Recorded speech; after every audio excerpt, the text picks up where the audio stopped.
And welcome to another episode of Experts Speak. I'm Michael DeLon. Today, I am talking with Dave Molenda. Dave is in the snow-covered city up in Wisconsin somewhere today. Dave, thanks for braving the snow and being my guest. Hey, you weren't supposed to tell them where I am. My parole officer might not know where I am. Oh, that's so true. Now I'm in trouble. So thanks a lot, Michael. Hey, just come down to Arkansas. He'll never find you here. Absolutely. Sounds good. Will I get that accent too, or do I got to wait? Absolutely. Yeah. We can make sure we transfer the accent because that's half the deal, right? Good. Absolutely. Well, and thanks for letting me hang out with you. We'll teach you how to say y'all. There you go. Good. That seems to be the phrase down here. But anyway, Dave is wow. You got all kinds of things going on. #1 Amazon bestselling author. Congratulations. Love that. His book is Growing on Purpose. And we're going to talk some about that. But Dave has spent he's been in business for a long time, been 30 years or so, grew a company over $10 million in annual sales, then sold it. Now he helps small business owners build business, but building teams and things. So that's really what I want to dive into, Dave, because you really approach it from a different angle. But as we get in there, talk to us, tell us about how did you get to what you're doing today? Sure, absolutely. So way back to 2012 or 2008, when the everything crashed. We had a business that was heavily involved in construction, and our building permits up here went down about 90%. So just imagine your 90% of your sales are gone overnight. So we had 17 people on our team, and we thought, we can either close, we can, what are we going to do? And I had a business partner at the time. And so we decided to actually grow. And part of that growth was, the thought was, if we can teach our customers to stay in business, we'll stay in business. So we help them with everything to keep them in business, marketing, sales, just teach them whatever they could. And fast forward to 2012, we got through the tough patch. We actually grew 47% during that time. And we were just about at 10 million in annual sales. And that's when I realized I had a huge passion to continue that training piece. So I sold my interest in my business and started Positive Polarity. And I just love coming alongside people and helping them grow on purpose as well. That's awesome. That is so cool. And I love the name of the book, Growing on Purpose, because so many times we get, entrepreneurs, we're idea generating guys, right? And you put yourself in circles, you go on the internet, and it's all about money. And it's like, yeah, money's a factor. We got to have it in there. But if that's what you're chasing, you're going to end up hollow.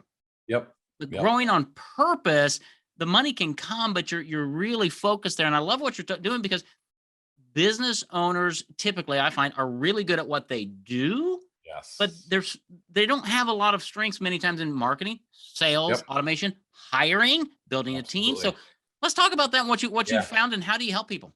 Yeah, absolutely. So I run into a ton of people, Michael, that grow by mistake. If you ask them, how did you get here? Ask them what path, if I want to follow in your footsteps, what would I do?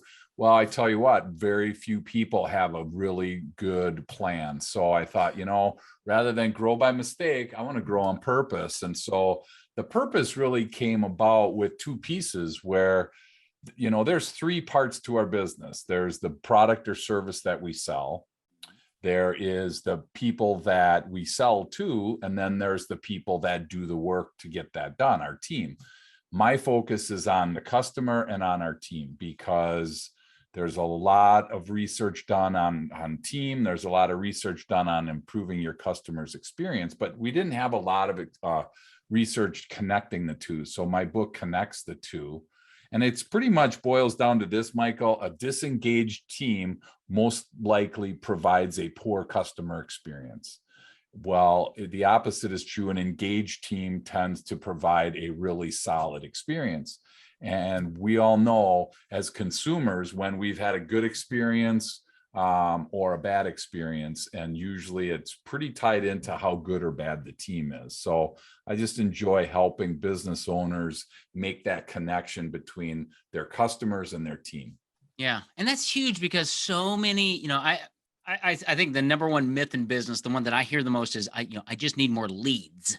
So we get leads, and then they get popped into, let's say, a sales call or a consultation, whatever you call it, with an employee who's not dialed in, not bought in, not something, and you lose that sale.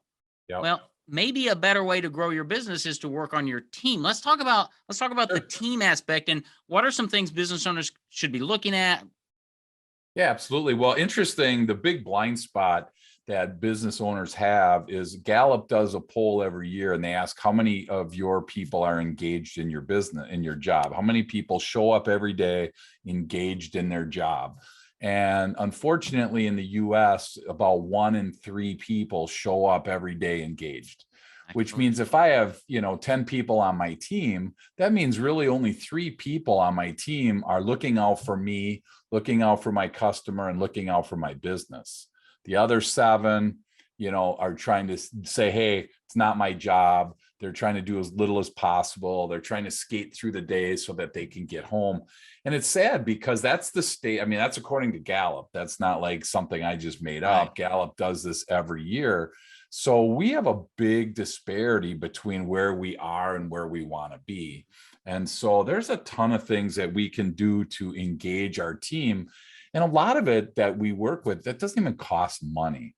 I mean, think about the last time, if you're listening, think of the last time, and you have a team, think of the last time you told somebody on your team, great job for doing X. I mean, that doesn't cost anything, but boy, I tell you what, statistics show, Michael, that is such a huge motivator and engager, is catching people doing the right thing. It's super easy, right, to say, hey, get back to work, quit, you're taking too long in the bathroom, you're doing this wrong, whatever. It's super easy to do all that. And we tend to struggle as entrepreneurs and business owners to actually catch people doing something right. So the first thing I would strongly encourage everybody that has a team is go back. The next time you see somebody, go out of your way to say what a great job they did, not just in general, but hey, Sally, you did a great job with that customer on the phone the other day, or whatever it is. Make it very, very specific. Yep, that's awesome. I'm going to jump in here. One of my favorite softwares that my audience knows is Loom, Loom, and it's a video software where I can do short video messages to whatever. And a couple of stories real quick. We've built a great team, and I'm really good at encouraging, because that's one of my gifts. So we have a VA in the Philippines who does a lot of work for us, right? And she did something there that was awesome. I sent her a Loom video. Said, Jane, thank you for doing this. You did great. I got an email back, not from her. Well, I did get an email back from her, but a day later, I got an email back from her manager saying she was beaming. And I thought, okay, she'll work for that for the next. We will work for a compliment of kudos way better than money. So a little thing like a Loom video, or stopping by and saying, Dave, thank you. I really appreciate how you took the extra effort on that one thing. Thank you. Yeah, you're done. Absolutely. And what'd that cost you, right? I mean, 3 minutes a time, 5 minutes a time. And if you built a habit, okay, so I'm old fashioned, Dave. I send thank yous to people, personal, handwritten thank yous. And I have stacks of them here. And what if somebody, a business owner, just had a stack of gotcha cards? Or caught you. I caught you doing something great, and you start handing them. Absolutely. Super simple. Sorry. No. And the funny thing is I'm sure there's people listening right now, Michael, that are like, oh, I got a great idea. I'm going to have my assistant send out thank yous, Yeah, right. And it's like, because I have my own podcast, and I interview people every week, business owners, entrepreneurs from around the world. And the same thing comes up is, I don't have time. I don't have time. I don't have time. I get that you don't have time. The reality is if you don't have time, then don't be upset when your people leave and you have high turnover, because high turnover and disengagement go hand in hand. Because who wants to hang out on a team that's not engaged and doesn't have any clue where they're going, doesn't understand what part they play on the team? They just show up and, again, get as little done as possible. That's right. And I don't know if it's Gallup, but one of those big organizations did research on how much more expensive it is to find a new employee than to keep a current one. Yep, absolutely. So you may not have time, but you're spending a lot of money. Yeah, absolutely. And it's the same with the customer, because, you know, if the team's not engaged and the customer's not engaged, they're not coming back. And it's 7 or 8 times easier to sell something to an existing customer than it is to go find a new one. So there's a significant amount of money savings right there. That plus the referrals you'll get from a great customer experience, you know, it's just, it's mind blowing. And that's why people need to read your book. Because it's not all about Facebook ads and webinars. I mean, those are all good. They have their place. But if you're missing these components and not thinking about your customer, so we've talked a little bit about team. And if our listeners would do that one thing on their team, give affirmations to your team, catch them doing something right. I think Zig Ziglar wrote a book one time. I mean, he wrote a couple of books, but it was that be a good finder. Was his theme. And I thought that is really good. So let's talk about the customer experience and how you help them with that aspect as well. Sure. I mean, it's really similar scenario in that I always think of my customer as my external customer, and then my team as my internal customer, you know? So, I mean, I'm really kind of treating them the same thing to the entrepreneur. When's the last time that you know, reached out to your customer for no reason other than to say thank you, or no reason other than to say, you know, I'm so appreciative. I value what's going on here. You know, it's so easy to get stuck in, oh, I'm going to look my AR and I'm going to call about a bill, or I'm going to call about a shipment. There's always a reason like that. And again, they appreciate just getting that call saying, you know what, we were talking about you today. Were your ears ringing, John? Because I tell you what, we love working with you guys. You guys are awesome in these ways. I mean, the likelihood of John now telling somebody else in his company, and all of a sudden your positivity is pretty much spreading everywhere. Yeah, absolutely. I'm in a mastermind group, and one of the guys said something he's done for years is to get a list of your best clients, right? And he says, I just text them, and I would text you and I say, Dave, I just wanted to say thank you. That's it. He's like, and they're sitting there going, for what? And it starts a conversation back and forth. And I thought that was pretty brilliant. He's like, do it heartfelt, do it honestly. But how many times do we hide from our clients because we don't know what to say? Reach out and say thank you. I appreciate your business. Thank you. Absolutely. And I think we also tend to forget to look at this from the customer's perspective, you know, and it's so easy, especially today's world. It's so divided. There's one side or the other. And so, you know, try and sit on the same side as your customer. You know, I mean, if you look at a 6, and it's either a 6 or a 9, depending on what's your perspective, and they're both right in that perspective. So I always challenge business owners, you know what, come around on the other side of the table and sit next to your customer rather than across from them, because you're going to see that your 9 is his 6, or vice versa. And it's really hard to, you know, continue to argue or take a stance or disagree or try and one up your customer when you're sitting next to them looking at the problem the same way. It really is. Yeah, that's fascinating. I teach, my wife and I have done a lot of biblical marriage counseling and things. And we teach that principle that in marriage, don't have a conversation about an issue across the table because you're eyeball to eyeball. Get along the same side, shoulder to shoulder. Put something out in the middle of the table and say, that's the issue, whatever it is. Let's talk about that. You're totally right. That it just deflates things. And now we're a team together. We can fix that, whatever that is. Well, you know, Michael, this doesn't work in marriage. Come on, this is just works in business. So yeah, totally different playbook over there. Exactly. No, and that's how I learned it, because my wife and I, of all places, were at McDonald's and we were sitting across from each other, and all of a sudden we're enjoying life. And for whatever reason, I don't remember what it was, an argument showed up. And I'm just like, oh my gosh, I teach this. So I got up and I literally sat next to her in the booth and I said, you know what, let's look at this from the same side. And it really deflated what was going on. And so why not do that with your customer? I think that's just unfortunately, that empathy piece and that vulnerability piece are 2 pieces that are really missing in today's business world. It is. And it's fascinating because it's ingrained in us from the very beginning of sales training or anything. You know, there's me, there's the desk, and there's you. Yeah, absolutely. Versus let's come in. One of the financial advisors we've worked with, I'd walk into his office and there was the waiting room and all, and then he would take me back to another room and it had like a little love seat and 2 chairs, and it looked more like a living room. Sure. And he says, this is where I always do my meetings. Sure. Because I take notes and things. And he had all the equipment, but he's like, people feel so much more comfortable here than back in my, and I thought, okay, that was brilliant. Yeah, absolutely. Well, we've been taught to keep the cards close to the vest. Don't let them see you sweat.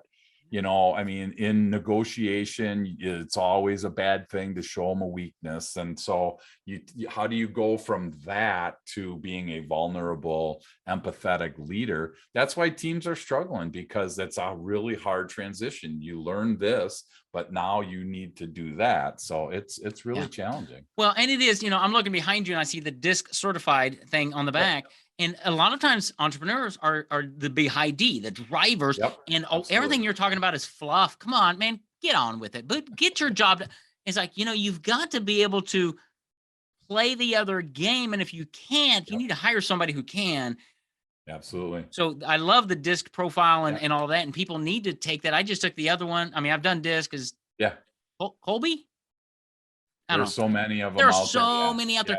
I think they all are good to as snapshots and to say, who am I? And the thing I love is whenever I get the report back, it's like, how do they know that is me? How do they? Right. Exactly. But that helps me communicate with my team.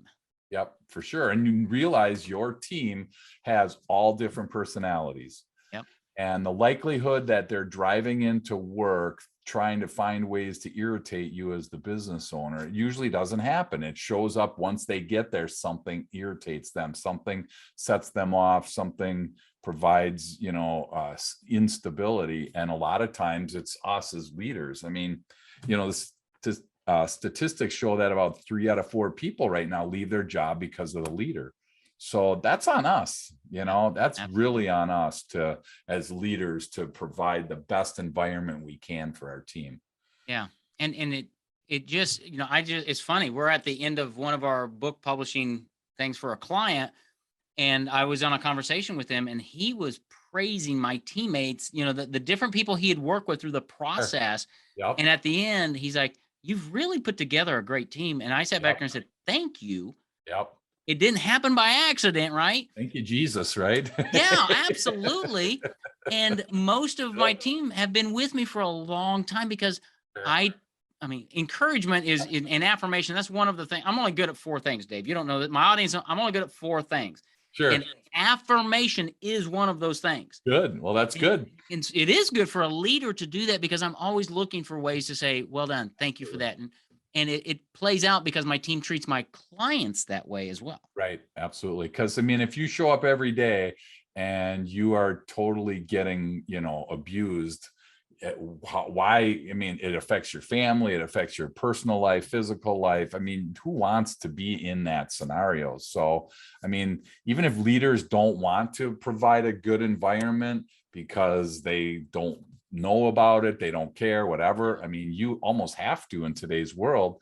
Otherwise, like you said before, the expense of turnover is just astronomical. It is. And I'd really encourage business owners at all levels, but if you're not in tune, make sure you have either get in tune yourself or find a way to do it. Because I was at an organization before I started my company.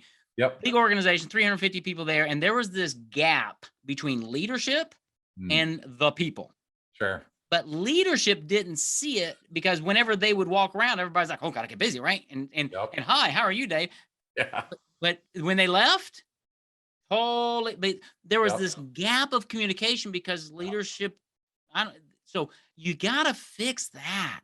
Right. Yep. And that will help your business grow more profits because you're gonna have better team who's serving clients better, who's on board with what you're doing because they have job security and they love what they do. And it's like, okay, this isn't rocket science. This is pretty simple stuff, right? Absolutely. Yeah. And it's funny, I do 10 tips to better communicate, travel around the country and do that into groups. And so it's funny, one time a guy comes up to me after, and I don't remember where I was. I think I was in Arkansas. There you go. Great place to be. Guy comes up and he says, you know what, Dave? Didn't learn a thing. And I'm, like, I was kind of taken back by it, but fortunately I thought about it for a second. I said, you know what? These are not really to learn. The question is not how many do you know? How many are you doing every day?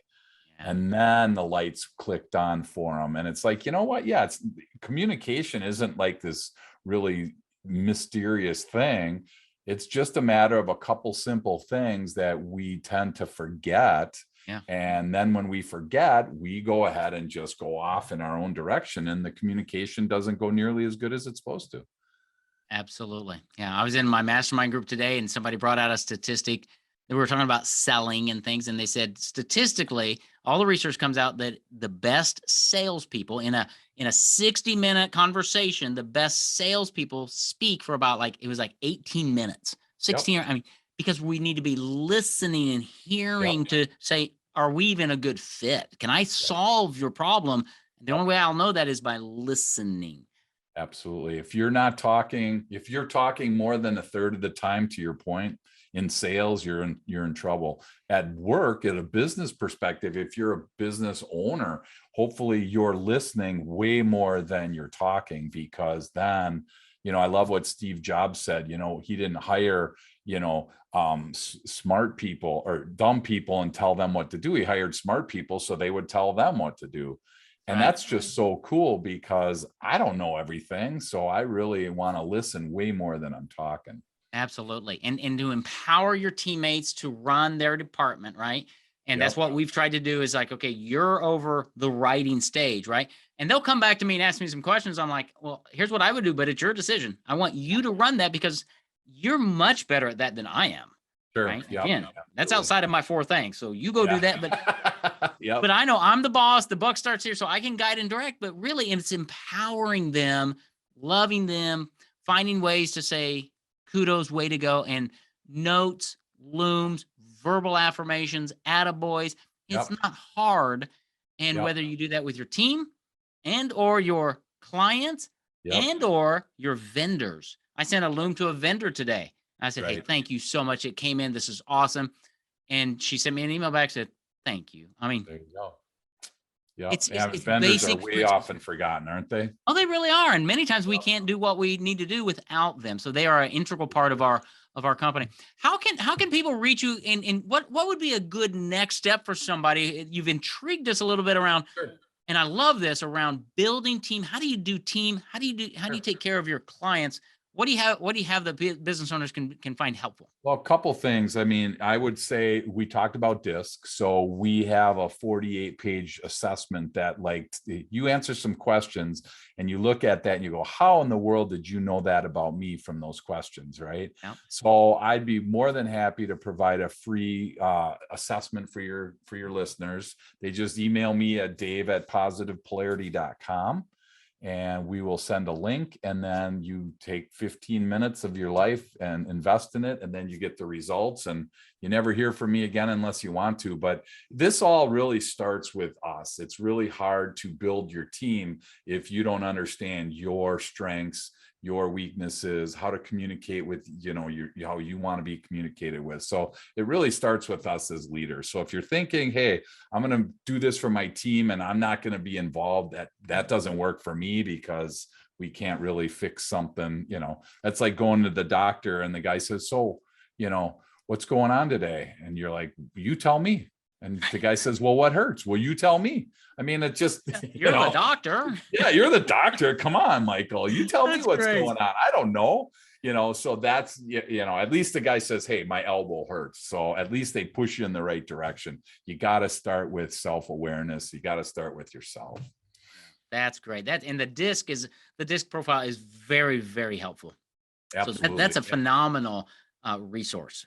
Yeah. I mean, and it's normally we charge like $150 for these. So this is not, something like you can get 4-page ones online for free and stuff like that, which work great. But if you want to dig deep into yourself, it really is, a cool place to start. So that would be my suggestion to start there, Michael. Awesome. Well, we'll have that in the show notes. They can just email you and get that and reach out. Obviously, your book's on Amazon, right? And they can get a copy from that, read about it. I know you do some coaching. So Website, what's the best website if they wanted to go to find you online, or is it just email, or what's the best thing? Molenda.com, super easy. So I love complex websites. Yeah, exactly. Hey, and somebody's read your book when you go on Amazon and there's used copies, and it's like, oh my gosh, somebody actually like bought the book. So it's pretty cool. It is very cool. So, well, Dave, thanks for spending some time with me and sharing some things. You're really approaching it from a different perspective, which I appreciate, because it really is valuing people. It's starting with yourself, valuing and building your team, your clients, your vendors.